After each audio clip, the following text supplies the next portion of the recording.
In a world where news flies around every minute, you need the ability to relate and connect with what matters and stay up to date. Schengen Story Media News Echoes program is Africans in Diaspora and at Home's leading English news network, one of the most trusted, respected sources for news updates on current affairs as they affect global Africa.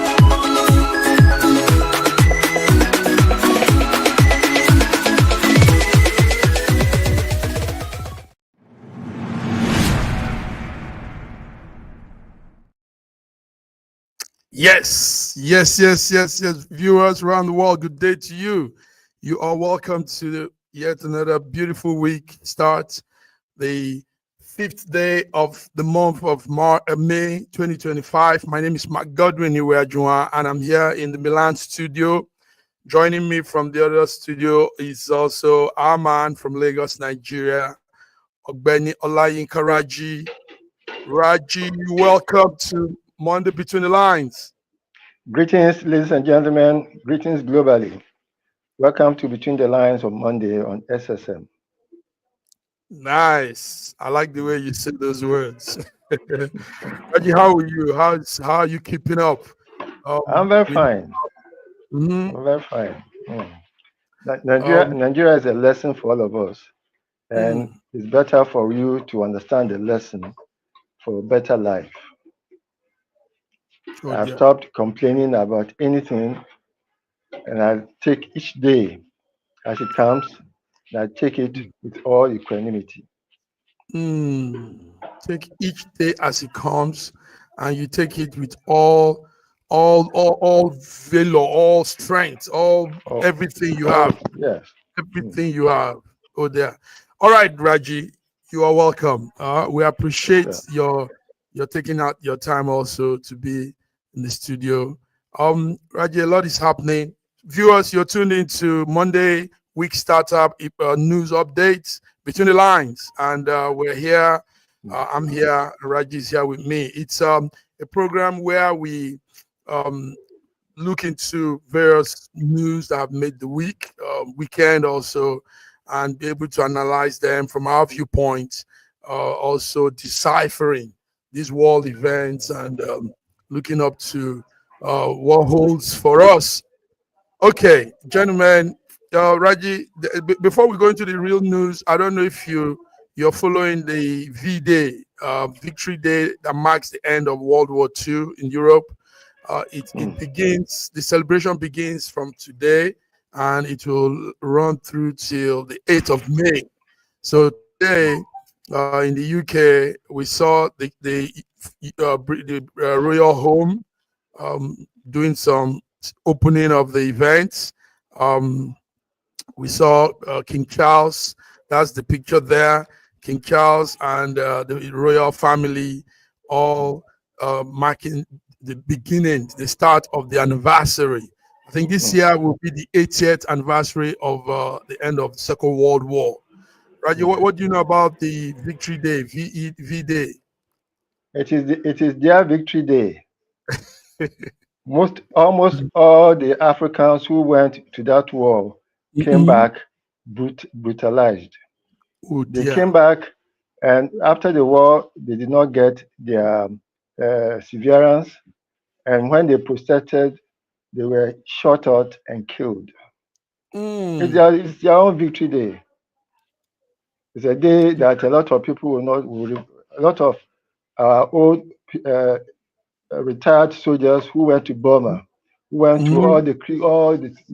In fact, it was worse with the black French people who came, and after they had been dumped back in their countries, nothing was given to them. So they protested, they asked for their severance, and they were shot and killed. It is some of the things that started a lot of agitation across West Africa. Especially in 1948.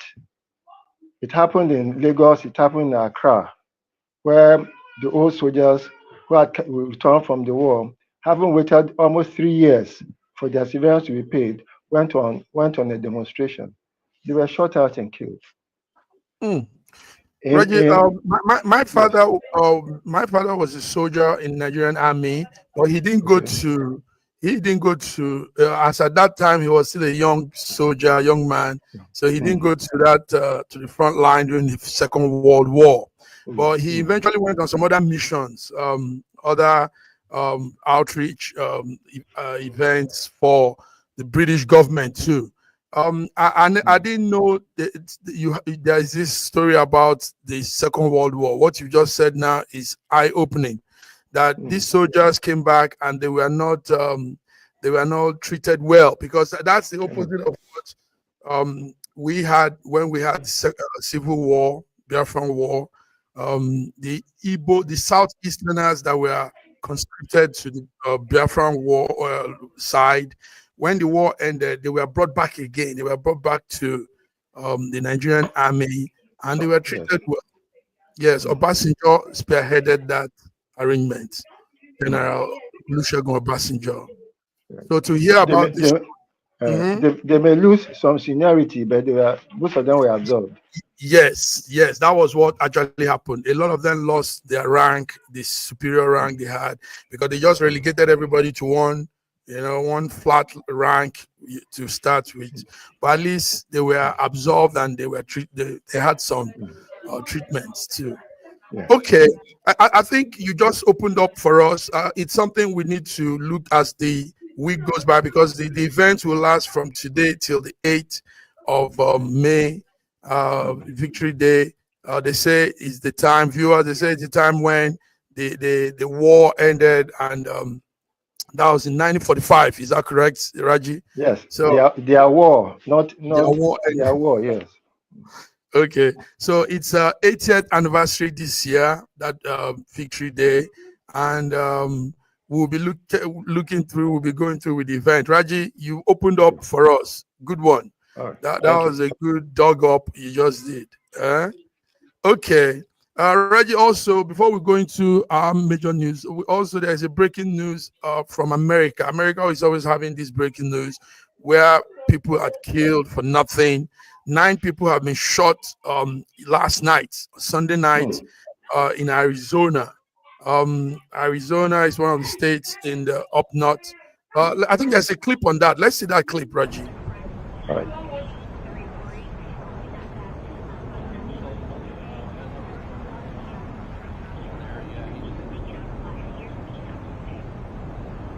The update we can provide is that we can confirm there are 3 that had passed away from their injuries. There are 3 dead people from this incident, and there's a total of 5 other victims having sustained some sort of injury from either shrapnel or gunshot wounds. Obviously, there was a lot of people here, a lot of people that were attending some sort of event. Anyone with any information, please come forward and provide that to us, because as we just recently stated, there are 3 deceased. So we want to make sure we do a complete and thorough investigation and do right by the victims. Yes, I heard people yelling out names. There was a guy on the ground. It didn't look like he made it, unfortunately. He didn't make it. His father, what I think it is his father, he was yelling out his name, and it was pretty bad. It was sad to see.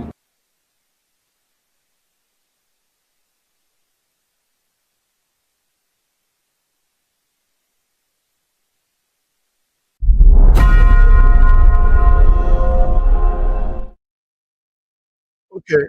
Raji, yeah, that's the update there. Arizona 9 shot at. I think right about now, I think the number of the dead has probably increased, because it was a shooting in a restaurant, bar, and they were celebrating, and somebody came in and just shot at people celebrating at the bar in Arizona. We don't have George here now. Maybe he will be joining us soon. Maybe he has update on that. We hope to keep our eyes also and have more updates on that issue. Okay, Raji, let's come to the one that is also very crucial to us. 4 soldiers were killed during the weekend. Their equipment were destroyed because Boko Haram attacked a military base in Yobe. Yobe is not the core north. That's up north of Nigeria. Raji, when we hear stories like this, I don't know how you look at it, but let's see the clip. Let's see a clip before we continue. Raji, let's see a clip before we continue. This is where Boko Haram has dislodged us into 7th Brigade, Boniadi. See the camp. See the camp. See where we did. See the camp. See the camp. See the camp. See our camp.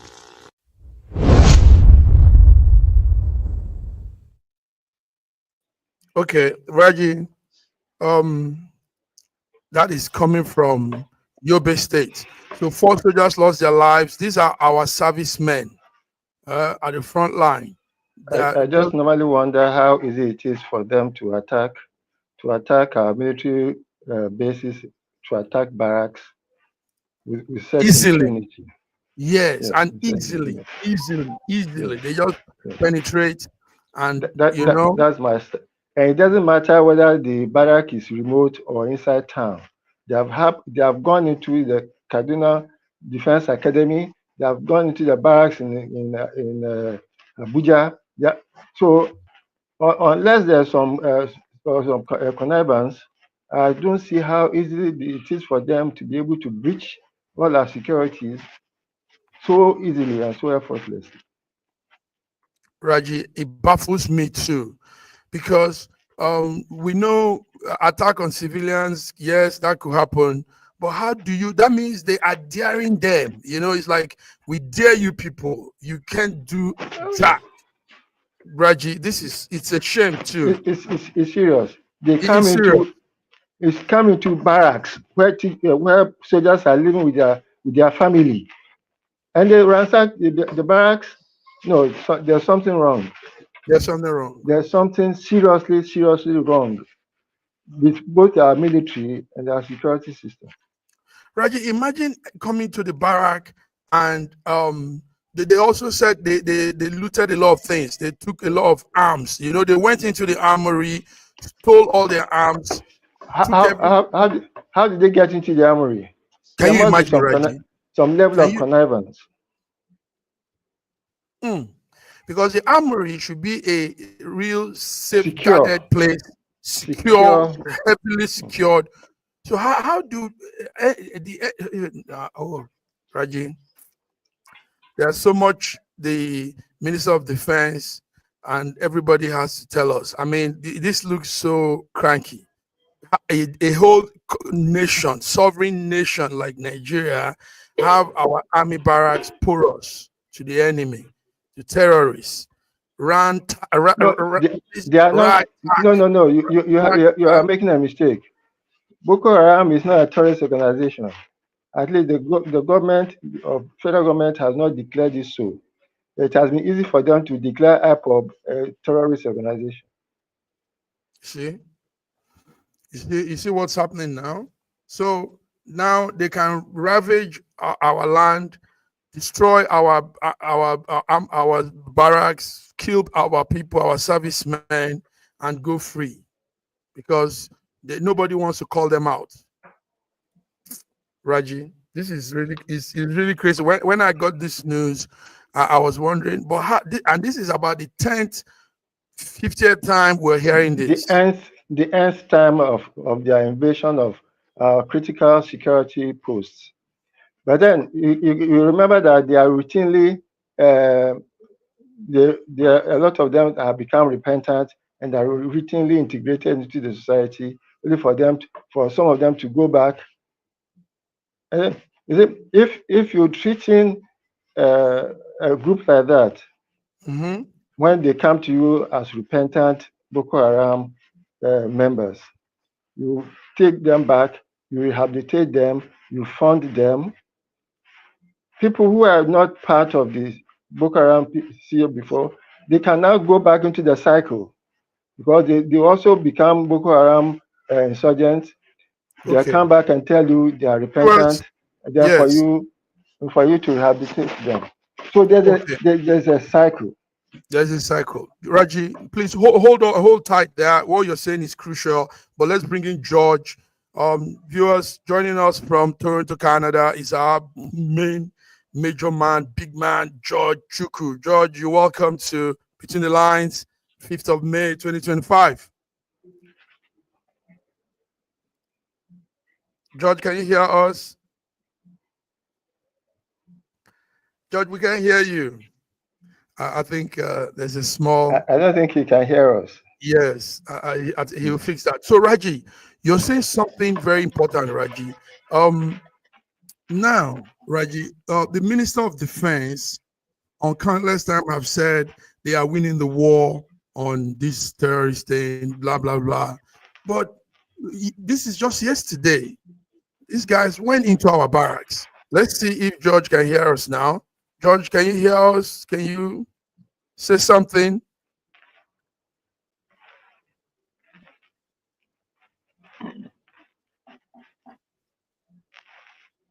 George?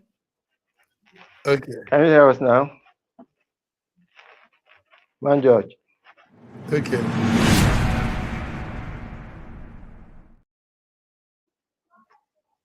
We hope George will get the mic treated. So Raji, yes, there was something you were saying earlier on. Please remember that. Let's hear that again. The viewers are listening. You were telling us how, first of all, Boko Haram has not been called out as labeled and called terrorist group. Yes, and go ahead. Yes, and then there have been thousands of Boko Haram, repentant Boko Haram terrorists have been reintegrated into society. Now, in a situation where others who have not been members of the Boko Haram system before, we see that those who became Boko Haram terrorists, who ravaged the community, have now come out to be repentant. They have sworn on the Quran, and they are saying they are not going to be insurgents anymore.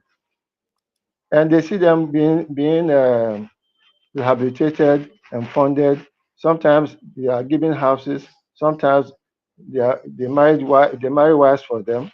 So it is easy for that guy to just go to become a Boko Haram person. Yes. To come out again and say he's repentant.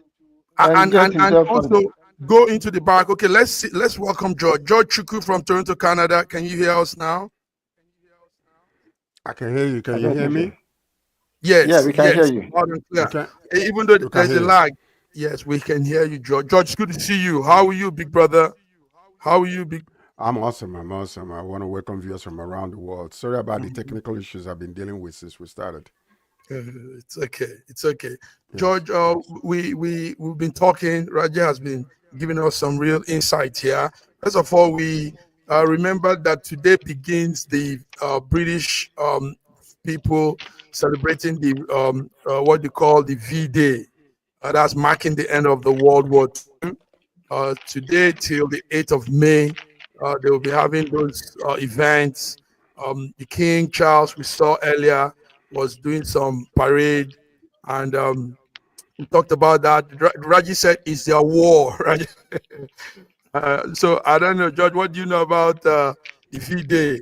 And is there any update on that? I actually don't have any update on that. We're talking about World War III, and we're remembering World War I or II.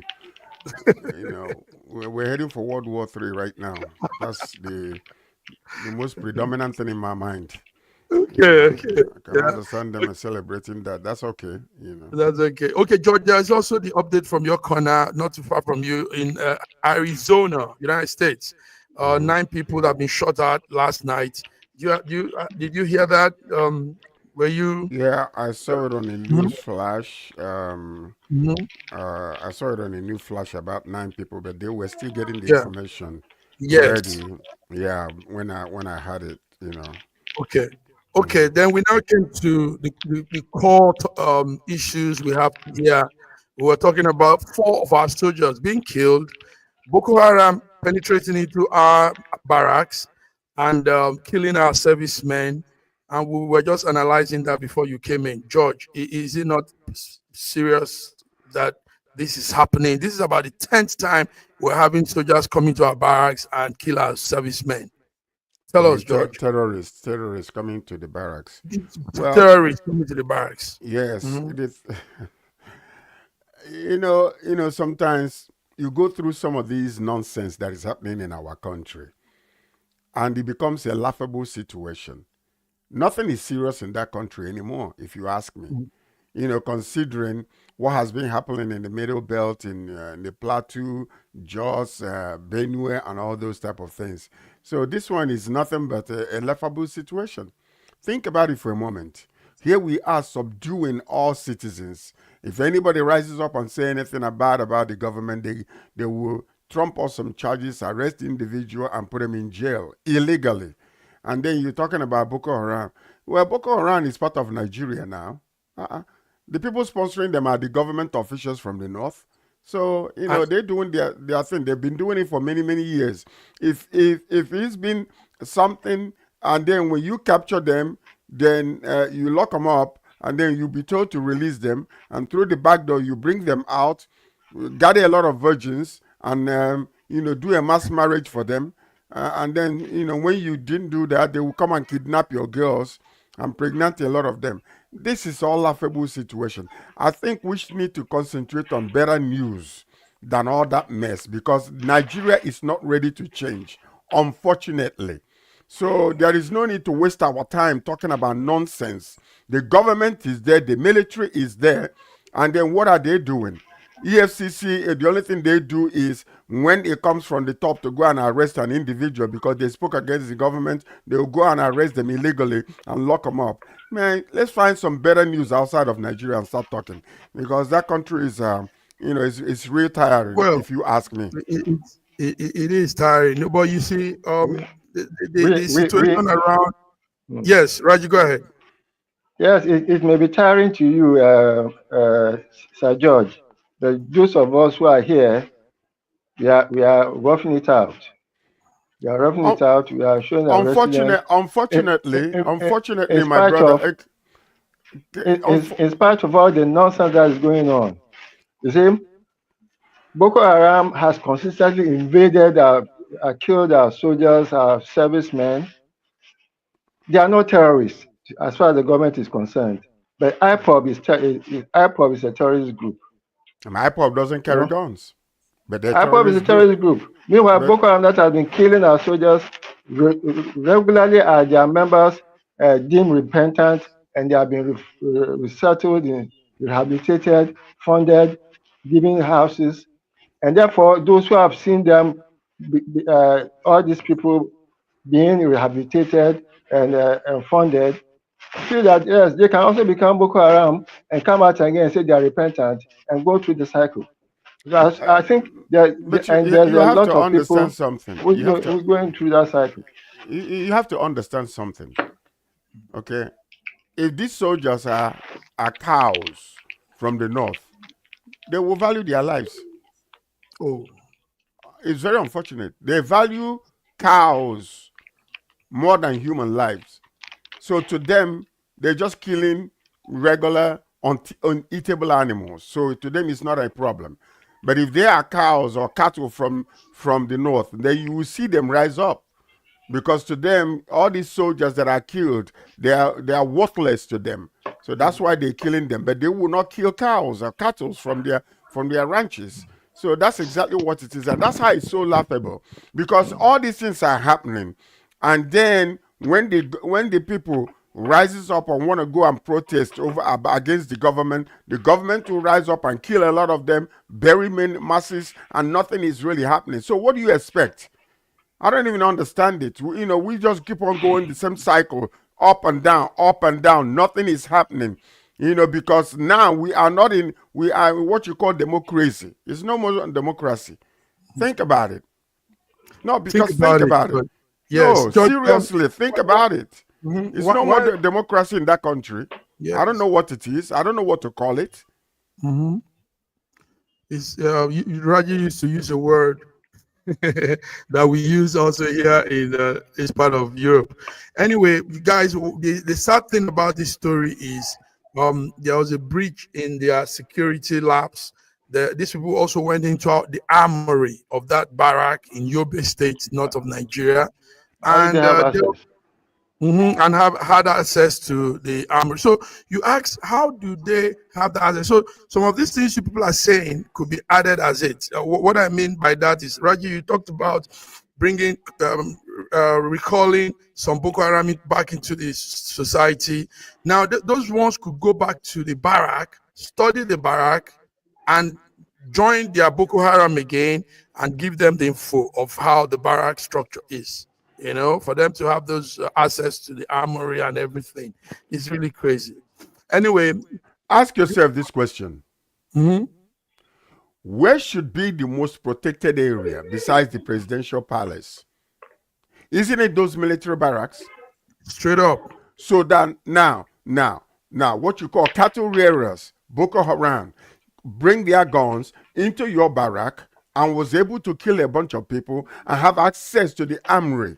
Mm-hmm. Isn't that just a shame on the military? It is. That they are unable to even use intelligence to know when these people are coming after them? It is, George. I mean, what are we doing? It is, George. What are we doing in that country, for goodness sake? So let's see that clip again. This topic matters because even though George said, let's say something better, but it will, maybe our continuous scratch on the issue might wake them up. See what happened again. This is where Boko Haram has dislodged us into 7th Brigade, Oniadi. See the camp. See the camp. See where we did. See the camp. See the camp. See the camp. See our camp.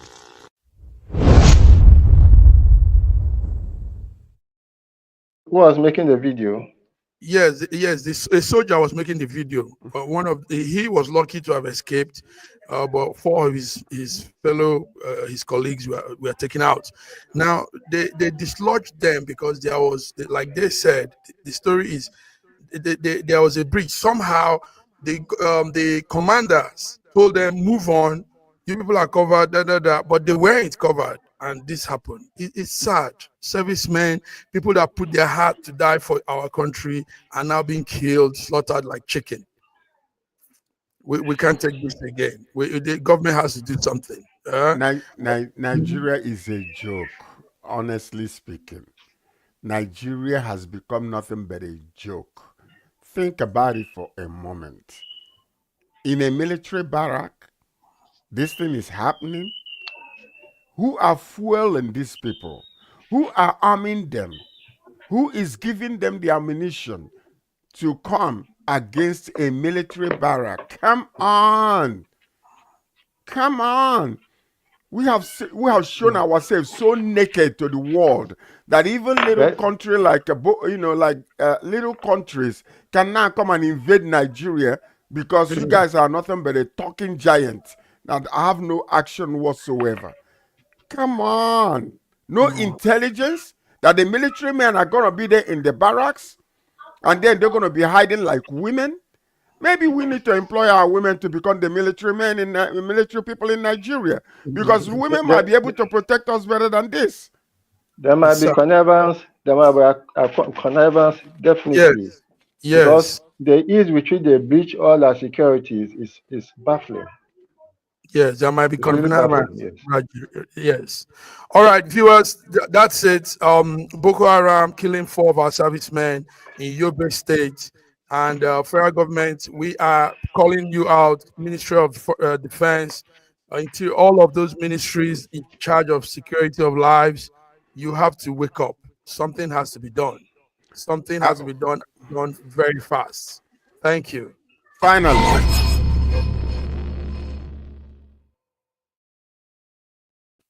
I wanted to just say something finally. Okay, go ahead. The worst thing that will happen to us is to see somebody who is in charge coming out to give excuses over this city issue, because this is exactly what the government has mastered in doing. You come, you give excuses, you turn the situation around and begin to criticize the wrong people.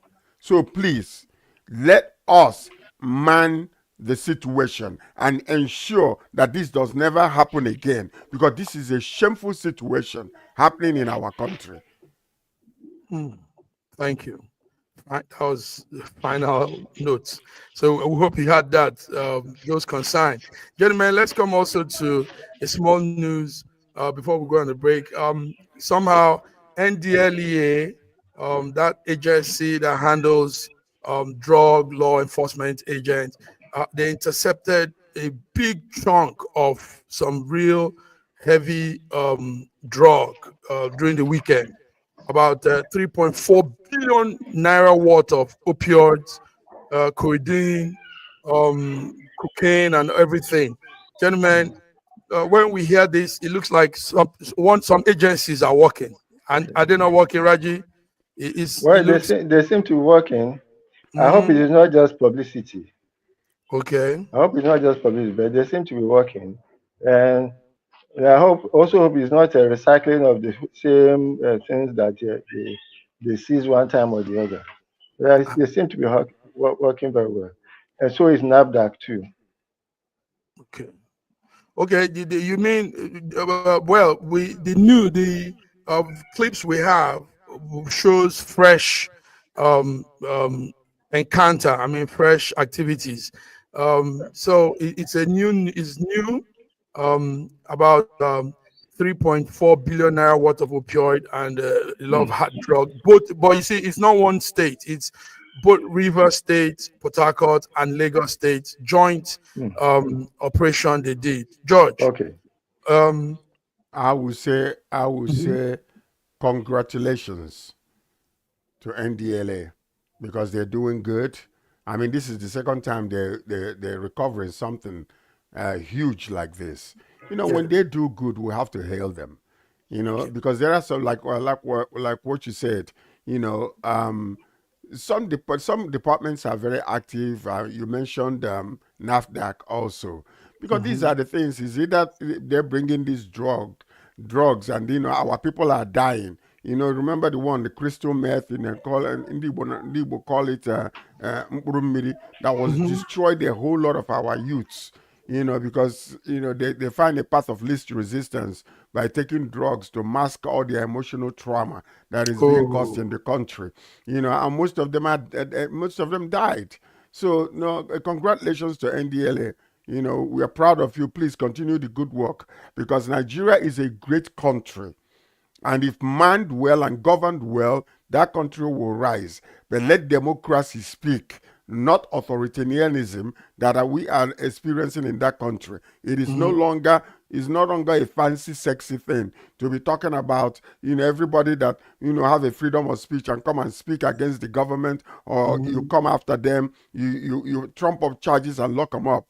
This is just a shameful situation. And by the way, while we are talking about that, the diasporians need to rise up. Whoever is manning EFCC and the rest of them, when they begin to operate like this, we need to find out who those people are and write around the world that they cannot leave Nigeria, so that they can ban them from traveling outside of Nigeria. This is time for us to rise up and start doing things like that, because or else they will just take the have the I don't know where I will call it, to be doing whatever they want to do to the citizens, and nothing happens. It is about time we have enough people in the diaspora to combine together that whenever things like this are happening, let every country put those names where they're supposed to be, so these people cannot be able to leave Nigeria anymore. And if they come out, to make sure that we find out where they are and deal with them internationally, because this is just, it doesn't make any sense anymore. All right. Thank you, George. Straight up. Viewers, let's do a small break. George, Raji, we'll be back. Thank you. King Guayas, who joined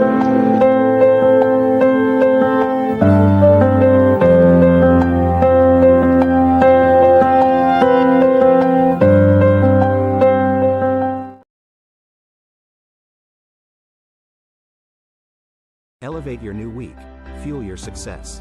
SSM invites you to kickstart each weekday with our news update, Between the Lines, featuring the week's top news and analysis, and the most attention-grabbing lines, Deciphering World Event. In a world where news flies around every minute, You need the ability to relate and connect with what matters and stay up to date.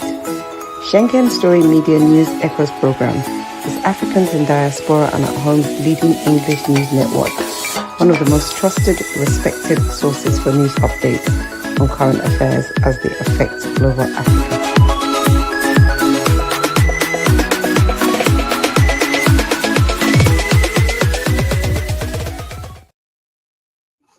Yes, George Raji, you're welcome back. Viewers, you tuned into Between the Lines, 5th May 2025. Gentlemen, let's come to something that is also very crucial now. Nigerians are, with all George is saying, a lot of things are going wrong. So some people are looking deep and saying, let's go back to the implementation of 2014 National Conference report. Raji, I know you probably have something on that. The National 2014 National Conference report was an arrangement done by Jonathan Goodluck, then the president of Nigeria at that time. And what he did was he gathered 492 delegates representing cross-section of Nigerians, also some professionals, to look into issues on Nigeria that could move us forward. Gentlemen, what do you say? Will that implementation work? And is that an ideal thing to begin to talk about? You remember that Tinubu and his group at that time did not join that, did not take part in that conference. Okay. Even though the conference was about implementing what they have been talking about, restructuring and all those things.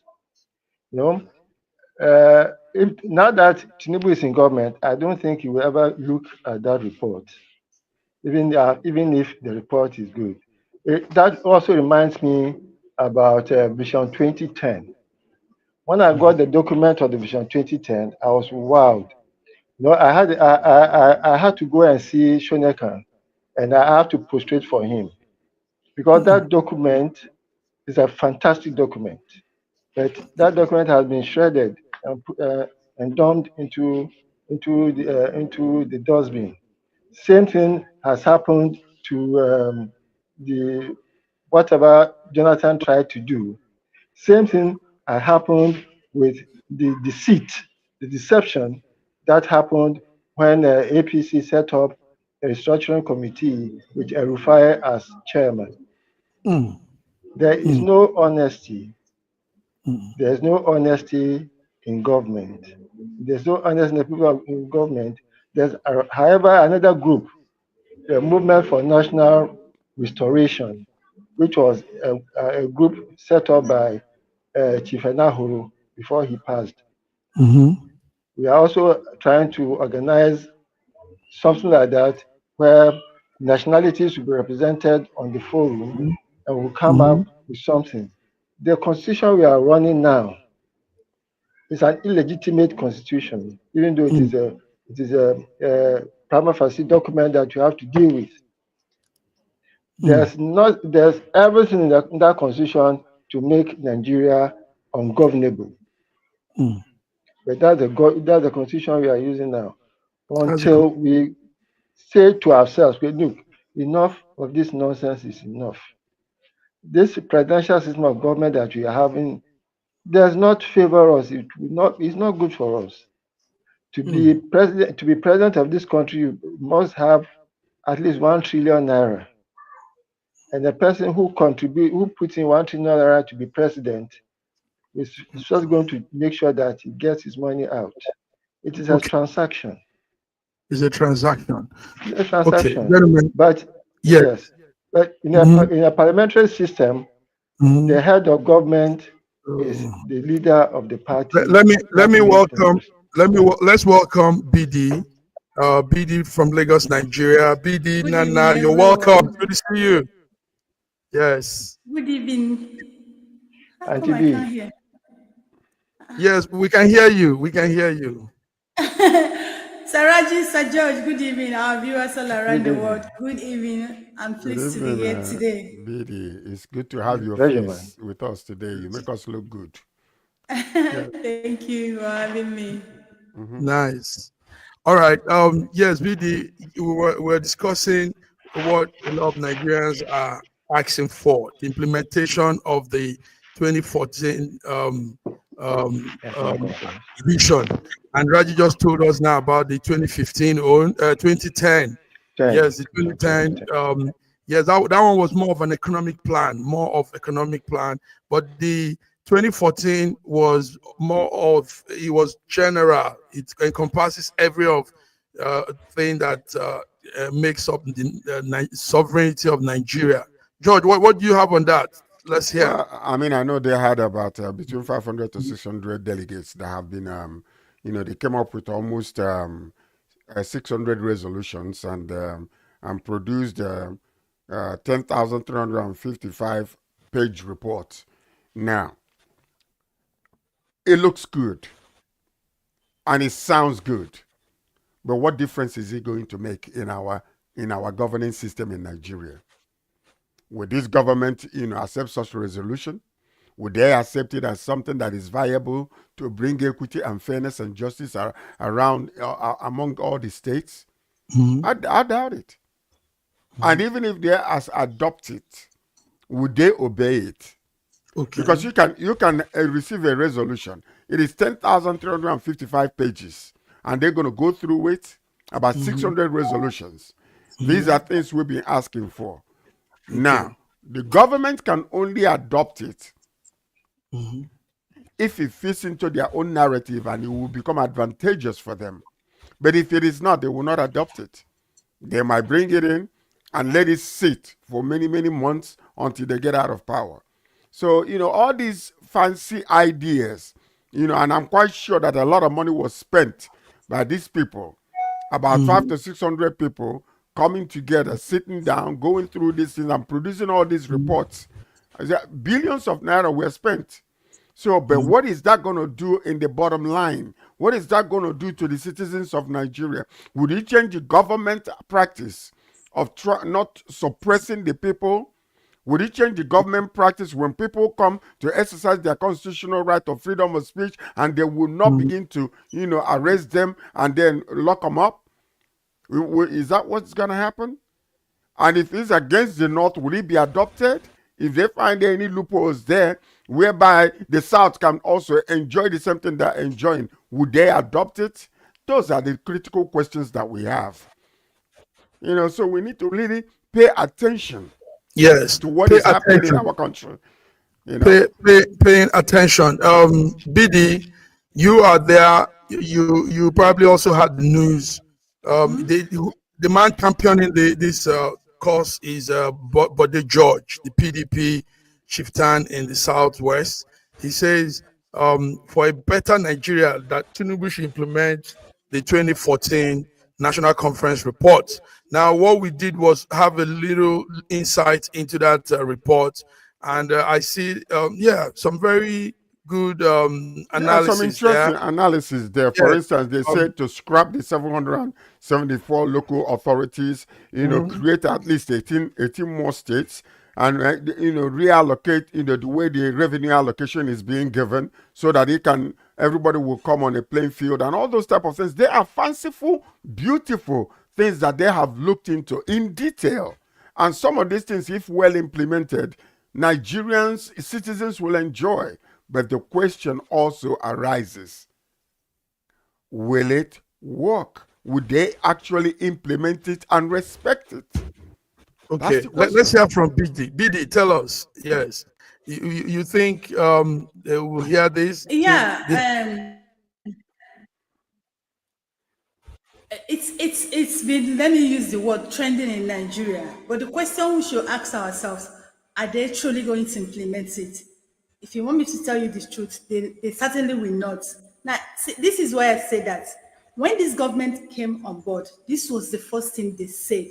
And people rejoiced. They said they are going to implement the 2024 confab, and Nigerians were happy. And committees were set up. And before you know it, everything fizzled away. And now, from the quarter at which it's coming from Bode George, a PDP member, even if they want to implement it, coming from where it's coming from, it is dead on arrival. So I don't know what you want me to say, but that's just my own analysis in this thing. They will talk about it, they will make notes about it, they will constitute committee, people will make money out of it, but certainly this 2014 confirm will certainly not be implemented. Everybody has seen it. If they actually implement this, it will make things easy in Nigeria, but certainly they will not implement it. Even the Western world we are talking about know that this will actually make a way for Nigeria, so they will not allow it sit. So that's just my take on this.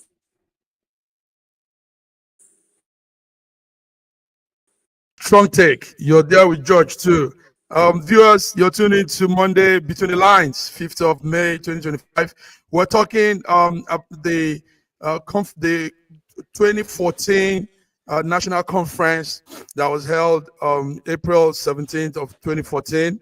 And that conference had issues like citizenship, immigration, issues on how the House should be running, our House of Assembly, the law chambers, and a lot of things: dual citizenship, movement of persons and goods, asylum, refugee, internally displaced people. Very good topics, but sadly, like George and PD saying, it will be hard to implement. Look at this particular one. This one is very interesting. Power should be shared and rotated at all levels of government.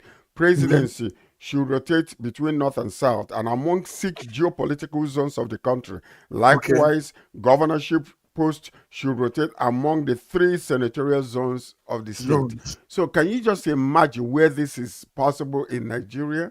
Can you imagine what Nigeria will actually look like? I know that we always want to find, we always try to find a way to bastardize good things. But if it happens this way, it could become a way to, appease every side of Nigeria and everybody. Because right now, as it stands, power is rotating among the elite. And that's all that is. That's all. It's almost like, and the presidential system in Nigeria is governed from outside.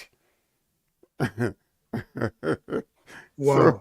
Okay. You see why I told you that will certainly will not be implemented. You know why I said this?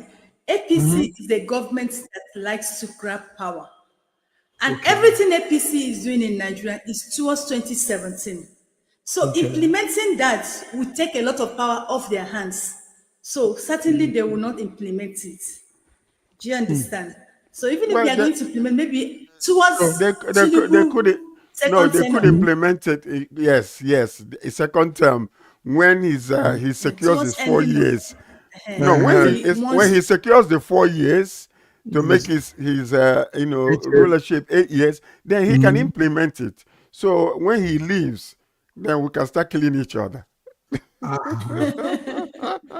right, gentlemen, on a lighter note, let's look into something that also it touched me the day I had it, and that is the death of a very vocal man, the founding member of that pan-Yoruba social political group called Afenifere. That's the man Ayodele Adebanjo. Let's see this clip. Then we'll come. If you want the future of Nigeria to be better for you, not for me. Not for me at all, for your generation. Anybody in Nigeria today who is affected by the rottenness of the government, by the unpalatable situation of the poor man in every application. No light, no water, roads are bad, education bad, health bad. We make sure that the Obi is turned to power. Any other thing?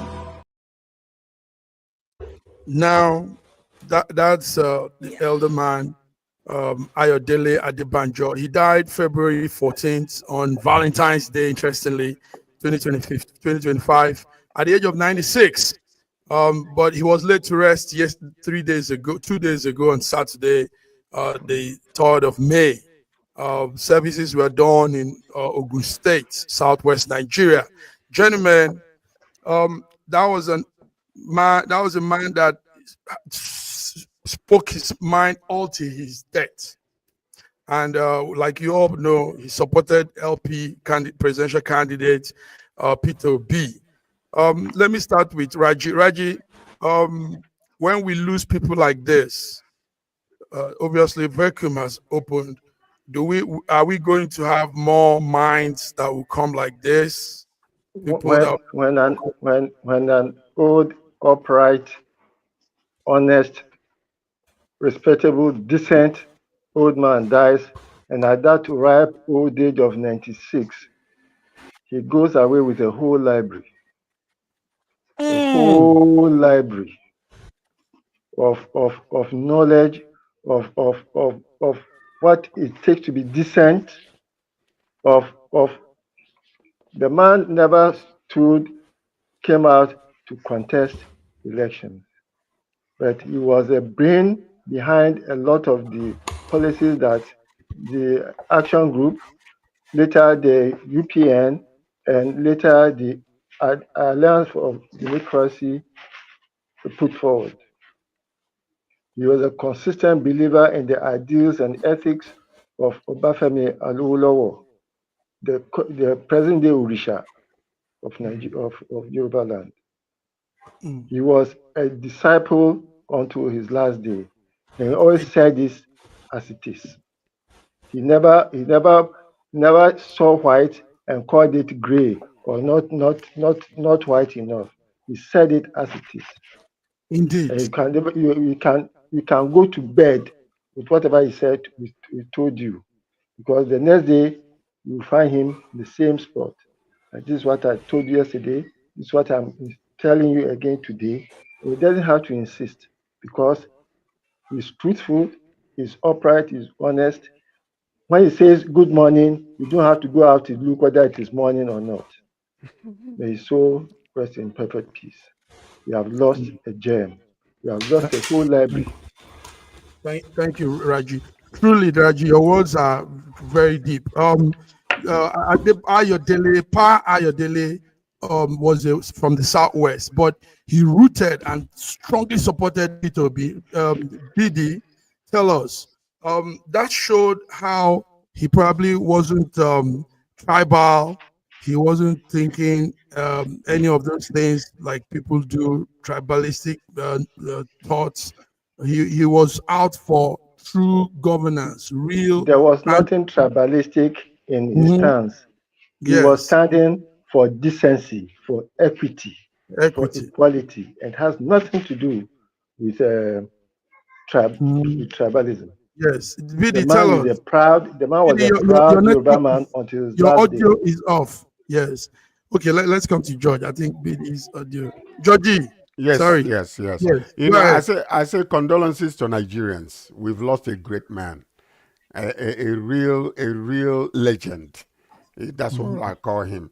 You know, Pa Ayo Adebanjo, we are going to really miss you, because you know he is just like Bode George and Edwin Clark and all the rest of them. These are elderly statesmen that can come out and tell you what they think, and you can be assured that it's coming from the heart, not because of political persuasion or maybe tribal sentiment or whatever, or religious persuasion or whatever the case might be.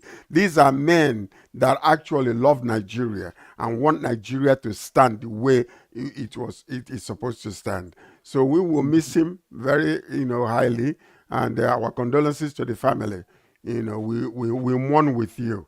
But and not only that, at the age of 96, he lived a very wonderful, good life. So we will not only mourn with you, we will also rejoice with you for a man that lived out his days the way it's supposed to. He exited through the front door. He didn't go through the back window, through sickness or whatever the case might be. So we will miss him greatly. BD. Yeah. Yes, I can hear you. Right. Pa Ayo was buried in his hometown in Ijebode, and Nigerians poured out. The attendance of the burial is what I call like when you have a heavy pour. You see, it's so unfortunate that people like this don't have replacements. But Ayo is one person. When you say someone is patriotic in Nigeria, this is the man. You will call him. He don't care who you are, where you're from. He stands on truth. Do you understand? I wish Nigeria know what they lost. As this man was, the day this man died, if you see the way I was crying, I cried, honestly, because I know that we've lost one Nigerian who will look you in the face and tell you what you need to hear, not what you want to hear.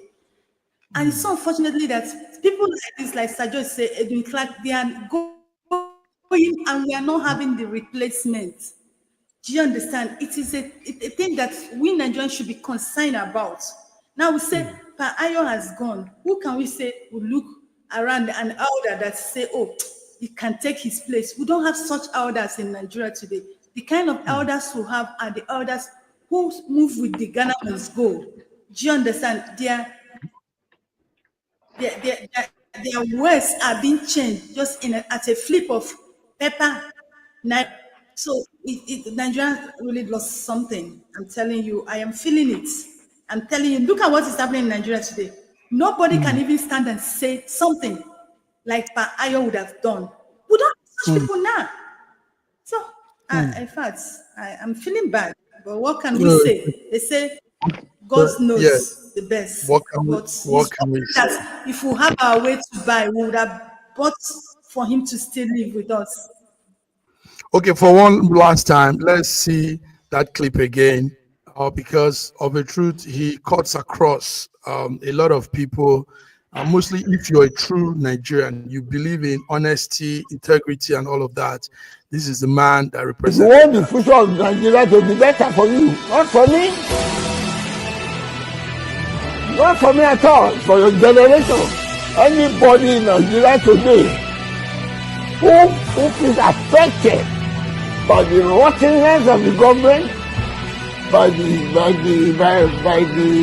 unpalatable situation of the poor man in every application, no light, no water, roads are bad, education bad, health bad. We make sure that the Obi is turned to power. Any other thing, you are in a mess.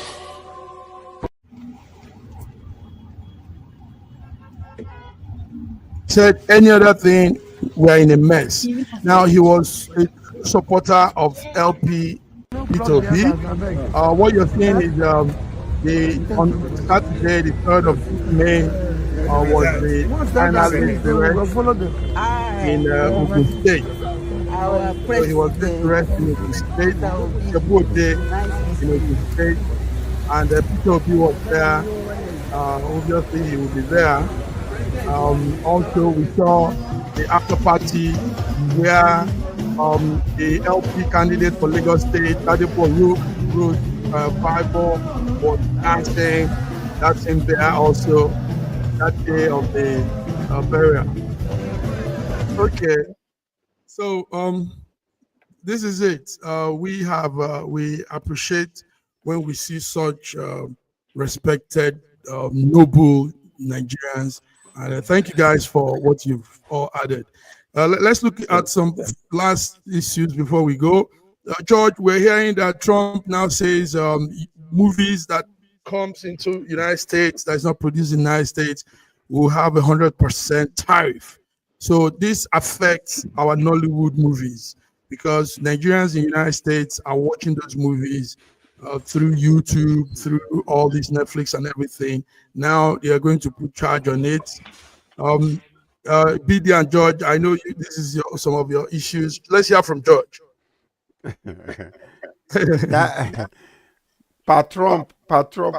Daddy Trump doesn't think before he acts.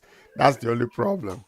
You know, he will throw it out there until it starts reverberating and boomeranging back, and then he will change. You know, he feels like Hollywood is dying. And true enough, Hollywood has been declining for many years. So what you're seeing these days is Nollywood is taking over. Now other countries are coming on top. So even in the musical industry, you see a lot of Afrobeat, beating a lot of Americans. So those things are kind of affecting them. So he just came out and, just arbitrarily say 100% tariff. Well, who are going to suffer? Who are the people to suffer? They are the citizens. Because any movie that comes into the country, those tariffs will be now 100% increase. And if they love it and they're addicted to it, they have to buy it at a higher price. That's it. So who is he hurting? He's hurting the citizens. That's all it is to it. So at the end of the day, all these tariff wars, the things are just, when it comes down to wire and people are crying out. I told you I just came back from the US not too long ago, and I was, wanting to buy duty free. The drinks that I used to buy for $63 is now $137. Hello? Did I buy it? No. Now, I will wait until I come back to Canada to buy those drinks, because when they ship them from France, there is no tariff added. But when they ship them to the US, there is tariff added. It's $137. Therefore, that duty free, I did not spend my money there. I waited until I come back here to buy. So when you are implementing tariffs, you have to check the pros and the cons and do anything that where the benefits exceeds the cost. But it seems like almost everything he's doing, the benefits are nowhere to be seen among the citizens. It's all cost to them. So that's where we are when it comes to this movie thing that he's talking about. The BD, it's going to affect Nollywood production, obviously, or probably it will scale up their budget and everything. What do you say, BD? Okay, I think we lost BD there. Raji, are you still with us? Are you there? Yeah, I'm here with Raji? you. I'm here with you. Okay, Yes. Raji, what's your take on this? Sir George has said it all. Because I don't really understand all this tariff nonsense. You don't produce these things in your country. They are coming into your country. They are going to raise tariffs. Those who are buying it will have to pay for the increase in tariff. That's it. It doesn't make any sense. Okay, gentlemen. Adding to that, a question was asked him, because our new Prime Minister, Connie, is going to meet with him tomorrow. Yes. So they asked him a question, whether he's coming to discuss the tariff, and he is regurgitating the same things that he said. Oh, we subsidize Canada for billions of dollars. Yes. Pat Trump, let your educated lawyers educate you. You are not subsidizing Canada. It's what you call trade deficit. Because of the population of people that you guys have. It's called trade deficit. You're not subsidizing Canada with a dime. Okay. That's all it is. Biddy, can you hear us now? Okay, Biddy is still having issues. Anyway, gentlemen, thank you. One last announcement before we go. There's a product of Microsoft called Skype. Raja, I know you used Skype a lot back in the days. Now, Skype is shutting down. People will no more use Skype because the other things are happening, and I think they couldn't maintain the technicalities around it. So Skype is going off. Viewers, if you have Skype account or whatever, you can switch to. There's another one they brought in, a Team. I think it's called Team. Another, yes. So no more Skype, but Team takes over as Microsoft P2P telecommunication means. So that's a need for us. Also, the problem was that they were not enhancing, because they they introduced this, and they should have continued with the technological advancement. Zoom came, Teams came, and all the rest of them came, even including our simple WhatsApp. They're doing what Skype, is doing. They should have gone. They should have been the one to take over from Zoom. When Zoom was doing what they were doing, they should have learned from it. But when you do not upgrade yourself technologically, you will die. You will die off, and that's exactly what is happening to Skype, because nobody's using Skype anymore. I haven't even heard of Skype in 3, 4, 5 years. Well, some business people use it anyway, but it's going up.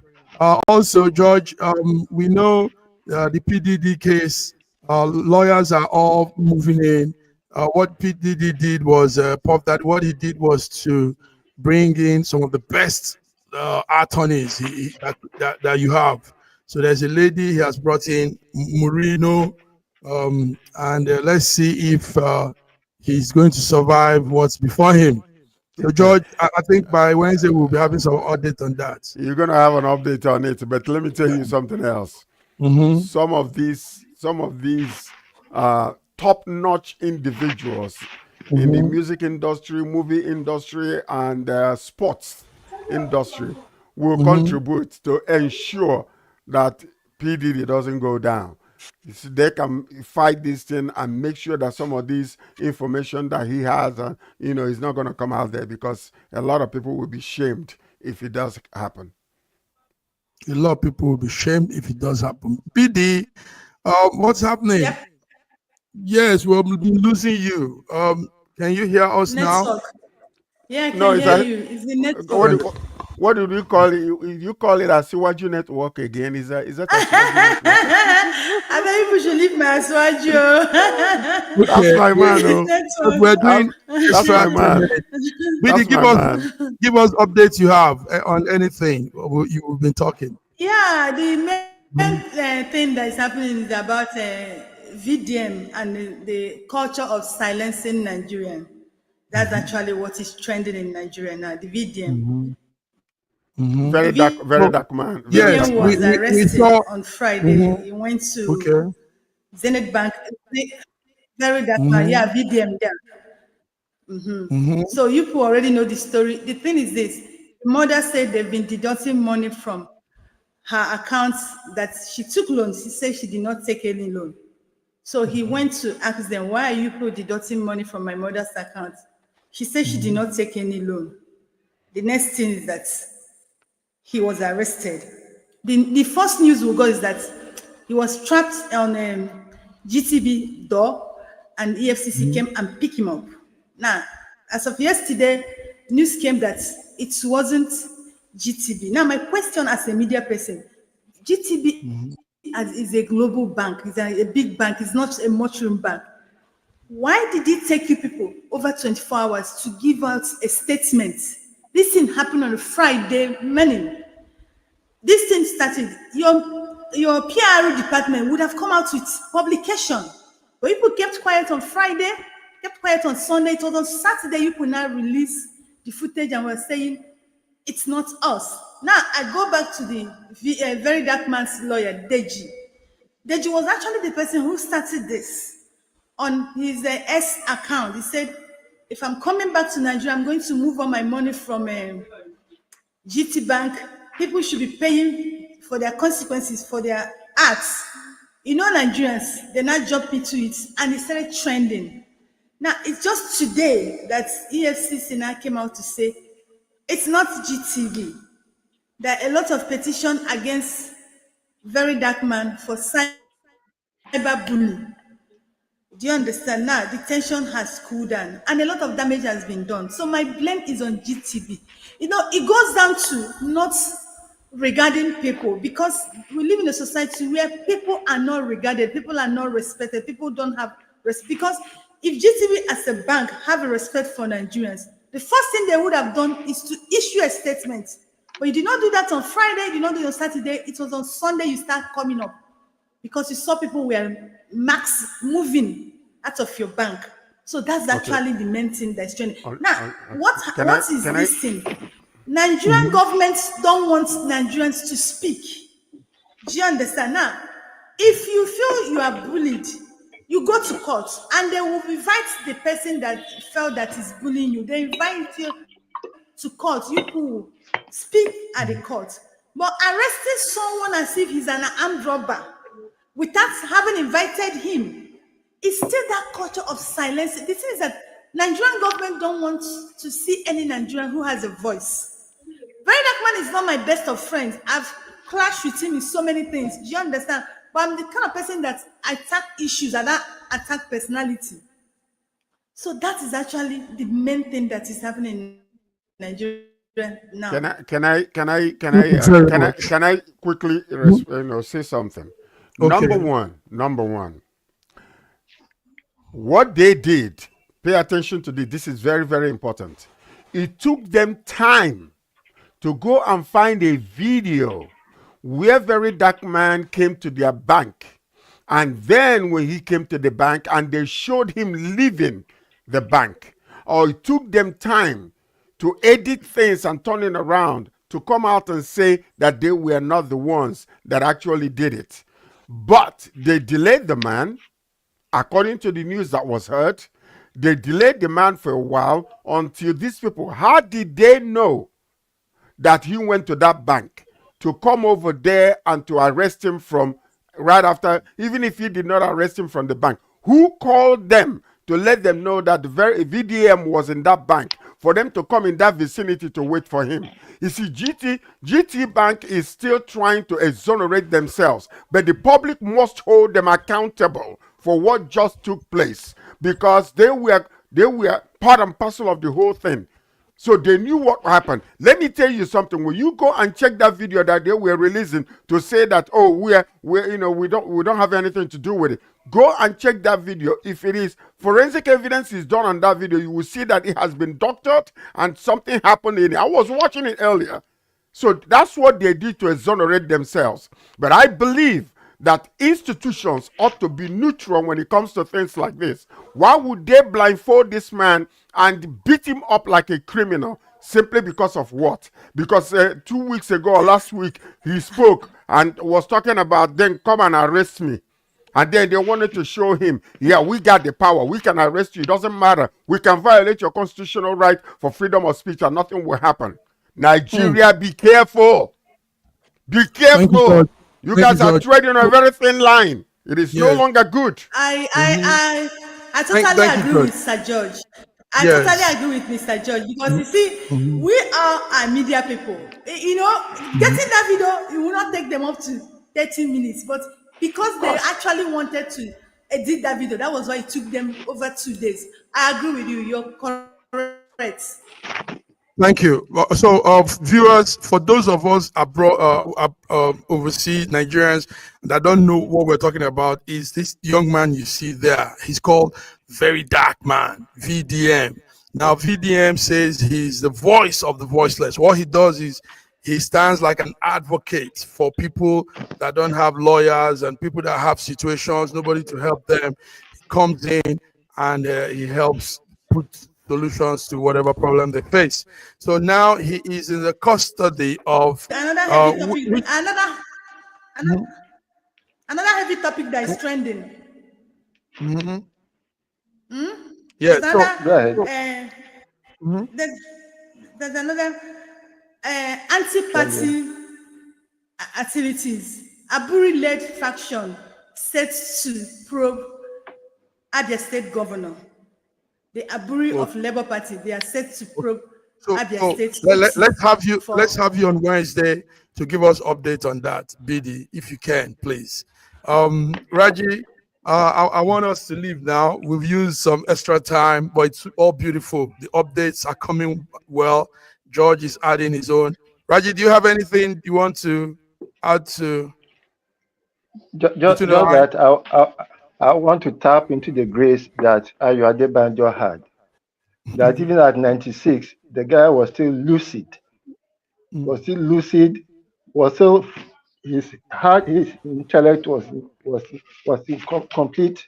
I want to tap into that grace, and by the grace of God, I'll be lucid and virile even at 99. Amen. Amen. You will And be. the grace You married an keep Igbo woman. happening. You will. You will. You married an Igbo woman. All right, gentlemen. Yes. God bless Nigeria and God bless our president. Amen. And grant him Thank the you. wisdom to rule us well. Amen. Amen. Yes, that's an important prayer too, because when he goes down, we all go down. PD, so let's have you on Wednesday, guys. Viewers, thank you for coming. This is Between the Lines Monday new starter, SSM new starters, and see what we have here. Great panelists. Thank you all for coming. So till we come again on Wednesday, Wednesday will be 11 o'clock, 11 a.m. Nigerian time. Until then, everybody have a beautiful week. Have a good evening. In a world where news flies around every minute, you need the ability to relate and connect with what matters and stay up to date. Schengen Story Media News Echoes program is Africans in Diaspora and at Home's leading English news network, one of the most trusted, respected sources for news updates on current affairs as they affect global Africa.